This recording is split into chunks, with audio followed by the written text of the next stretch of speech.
Hi,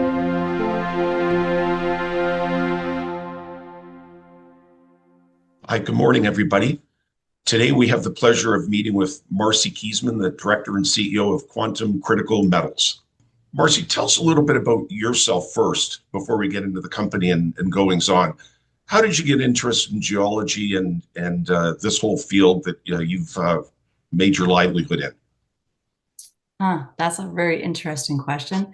I'm actually come from a finance background, but I have been banging on rocks since I was a little girl up in Prince Rupert, where I grew up. I used to steal my dad's carpentry's hammer and go and bang mica off rocks in the bush because mica was so pretty and fun to play with, which is kind of ironic how now I'm still playing with mica a good 50 years later. Uh, and I'm curious about the name of the company. It's Quantum Critical Metals.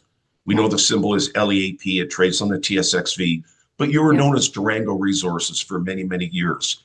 Name branding change 10 months ago. How did that whole process take place? What goes on with that? And why did it take so long? So it took so long because it was a bit of an administration hassle to deal with all of the things that go along with the name change. Also, we didn't really know what we wanted to change the name to. So that was a kind of a going back and forth and trying to figure out for sure which path we were going to head down. Critical metals weren't as popular a year ago as they are today. So it was a little bit of a leap, if you know what I mean. And then, yeah, for the symbol, we, like I said, ended up having the leap as from the Quantum Leap TV show that was out in the early 90s. That was AI based, centric kind of theme, future forward looking thing. So that's kind of where we position ourselves in the mining industry. We're a junior exploration company first and foremost, but we're also looking past that in finding new ways to do our mining, which is finding mica, using it as an ore mineral rather than just a gangue mineral, and finding new ways of extracting gallium. Gallium, having mica as its host, is also a new thing that no one's really paid attention to before. And the way we are trying to remove it is definitely a new way. We have partnered with a group out of Salt Lake City called Nusano, which is a physics-based company who is also trudging on new ground going into the minerals and metals market because they have been mostly in pharmaceuticals up to now. So a physics company with a junior exploration company. It's all kind of a weird mix, but it's a really cool story that I think is going to have a really positive ending for everybody involved. I think we as a rule are used to gold, silver, copper as our main sort of staples of knowledge of companies that are in those fields. Tell us about critical metals. I can barely spell rubidium or gallium or the rest of it, let alone know anything about it. Tell us what they are, what they do, and why are they so popular last year or two? Yeah, well, I can tell you for one thing for sure, you are not alone in this. Most people, a lot of Good. our investors, we talk to them and they have no idea what all this stuff is. What do we need it for? Why should anybody care? And then they compare us to gold and silver. But the fun comes in when you actually look at the prices of a lot of these critical materials, um, based and I put them on a sliding scale with gold, which we always are like gold, the prices are so high. I think a lot of people would have their jaws hit the floor because they don't realize the cost of these things. And like gold, we don't need a whole lot of it to make money. The trick is with most of the critical minerals is processing and trying to figure out how to extract everything out and get it into a useful format. So yeah, basically all of the good things that we like in life, our computers, our telephones, our TVs, having AI on hand to ask Grok or Chat GPT or Google or Alexa, all of these things require critical minerals. And the more AI based, like how Elon Musk is going on AI, trying to get the more and more, it requires more and more critical minerals. There's definitely a supply constraint. Gallium, for instance, is over 90% of the market is from processing and is all from China. And now that we're not getting it from China, it's caused a huge issue. And so that's what actually prompted me to go and look at our mica and stuff as a potential source for getting this gallium out. So basically, it's a cool thing that we can find different ways and different methods. We're definitely a small but mighty resourceful company that is finding new and innovative ways of mining and finding all these critical minerals. Rubidium is another one that we have been lucky to have in our mica. And rubidium is pretty much going to be the future of the quantum computing. It's definitely a mineral that's needed by everybody in the world, and especially us here in North America, because there's nobody here that produces rubidium right now. So the fact that we have it and have it in our mica and are able to extract it out of the mica is a really cool thing. And yeah, I think there's going to be a lot of news in 2026 for us, and definitely have to do a little bit of reading, and I'll do a lot more investor talks. And if anyone's able to come to the shows and speak to us, like at PDAC in Toronto and stuff, we'll be able to explain a lot more on how and why all of this stuff is as cool as it is. So you're in Quebec and British Columbia, Yes. and give us a little bit of a makeup and an idea of what are we looking for in Quebec and what are you looking for in BC, and tell us a little bit too about seasonality or weather issues or ground or land issues that you might have. Yeah, it's kind of interesting actually, because in BC and in Quebec are like the projects are north, but they're not crazy north. Like for some people, they're extremely far north, but they're not too bad. But weather conditions, of course, there's snow. We live in Canada, so pretty much everywhere except for the lower mainland is snowed in the winter.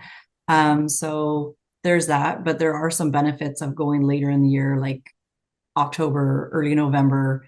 Even though you have the threat of snow, at least you don't have to worry about getting devoured by bugs, because I can tell you one thing is for certain, the bugs absolutely love me. So we try to time everything as we can, early June, later in the fall, that sort of thing. As otherwise, yeah, fires definitely have been an issue over the last couple of years, but generally there's not a whole lot of difference between BC and Quebec, where the projects are anyways. And are we finding different things in BC that we would find in Quebec and vice versa? So the area we have in BC that we've been primarily working on is in and around Smithers and Burns Lake and just north of that. So that area is pretty well known for copper. We've got some, like A-Mark is beside us. We've got American Eagle beside us. So there's some decent copper deposits right nearby. So that's one of the reasons I'd stake some ground up there. That, and there's some interesting reports, and the ground looked pretty cool in some spots. So that's how we ended up getting the projects there. And the silver one is a little further south, but staked it just because there is little hints of copper in that same area as well. But there's a really cool system that's in that area that's going through. So I think that has some polymetallic potential, which is the reason I liked it, because I've been a silver bug for a long time. I've been one of those silver stackers. And also belong to a silver gold stocks club. So yeah, I really like silver. It's a pretty unique asset. And now Trump has made it critical down in the US. So that's also helpful for us with finding some high grade silver there. And Quebec, we've been mostly focused on our NMX East project, which is next to the Whabouchi lithium mine. And we've been looking for gallium and rubidium and a bunch of other criticals. There's niobium and tantalum and stuff in the mica. And we've also got another project nearby there. Well, nearby is relative terms, but yeah, it's about 3 hours away. And it has a whole host of different things. It has gold. It's got the mica with similar grades of gallium and rubidium and everything in our mica there as well. So it's a kind of a northern Quebec thing that the micas are carrying these metals, which is really cool. And these projects don't get done without money and financing. You raised, I think you had 2 or 3 raises last year. How are you for raising going forward? What does that money do for you? Like, does that get you through 2026, or it plays catch up with last year, or a little bit of both? And what about going forward? What are we looking at having to do this year?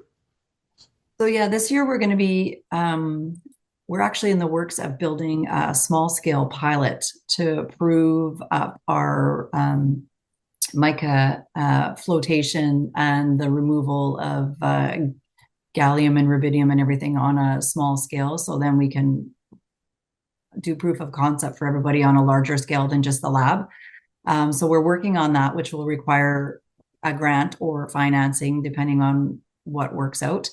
And then we're also going to be, we've got our drill permits and whatnot in for, we haven't got them approved yet though, but we've got them filed with our stuff in Nemaska, because we also are looking at drilling off the project, that will definitely need financing because it's going to be a big program.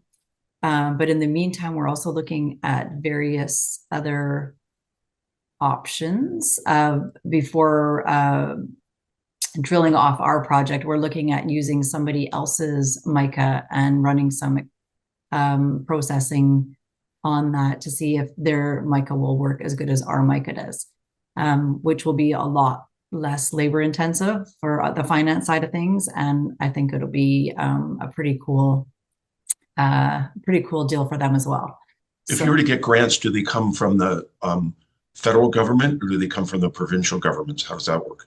So Canada, we actually haven't located any grants yet, but the US has multiple grants that we can apply for. The President Trump has made it definitely the critical minerals front and center. The Department of Energy has a big grant out right now. The Department of Defense also has some. So there's different ones we can get in the US potentially.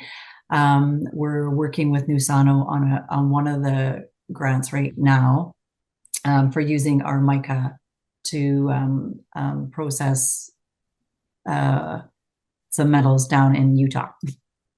So you have staked land, or you've done something in Utah, or you're going to if you get the grant, or you're going to no matter what? So what we're doing down there is we're part of a group called 47G, which is an aerospace and defense ecosystem.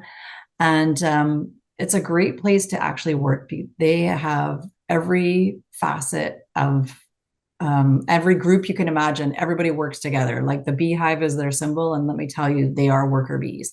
So we've been working with Nusano, 47G, and there's a bunch of us getting together, and we're looking at trying to put together a refining hub in Salt Lake City, which will be able to, process. And we're really looking at trying to make it a hub to have all of the critical be processed there. Nusano is going to be obviously playing a big role in that. We're working on labs to do stuff there. We have another group here in Canada that we're working with and trying to do some metallurgical testing and processing, and then plant some of the stuff down there. So we've been busy working on that as well. Just so then once we get our mining stuff sorted out, and doesn't matter whose stuff it is, we'll be able to process and get the metals out of the rocks. And speaking of working with groups, one of your co-board members, Melanie Mackay, is Indigenous. What's your relationship with the Indigenous communities here in specifically BC, but I'm sure Quebec as well too? Is that any roadblocks or hindrances, or things are going well, or how does all that work? Honestly, I've never had any issues in the past working with them. We're pretty upfront and honest. Try to partner with everybody as much as we can. The hardest part is always trying to get a hold of somebody. Sure. You can phone and email, and you will just get radio silence. But in BC, I find if you just go and literally show up on the doorstep, eventually they just got to let you in. And also, I've done similar type thing in Nemaska in the past, but I've been working up in and around Nemaska for quite a few years now, and they're pretty great, honestly, compared Excellent. to most places. They're very well organized. They're wonderful people, and they are. I'm looking forward to working with them. Like what we're planning for our pilot plant, we've been able to source a group for contracting that's First Nations. We're trying to get, as obviously it's better for us and better for them. The more jobs that we can have locally, the better off we all are. Like for instance, Totally. I go and bring whoever from BC out to Quebec, we got to pay for room and board and everything else, and they have to come home to see their families and that sort of thing. So the more local we can keep things is, like I said, it's better for Quantum. It's better for them. They know what's going on working in their own backyard, and then they can see that we're actually doing things in a pretty, I don't think you're going to get in a more environmentally friendly way of doing things than what we do to the Great. right to the thing level, especially our mica in Quebec. It's awesome. Like all we need to remove it is crushing and water, which is great. Like it makes me very happy to be able to do things with without any environmental challenges. Thank you once again, Marcy, for joining us this morning. For anybody that would like further information on quantum critical metals, go to the following website. Yeah, thanks so much, Darren.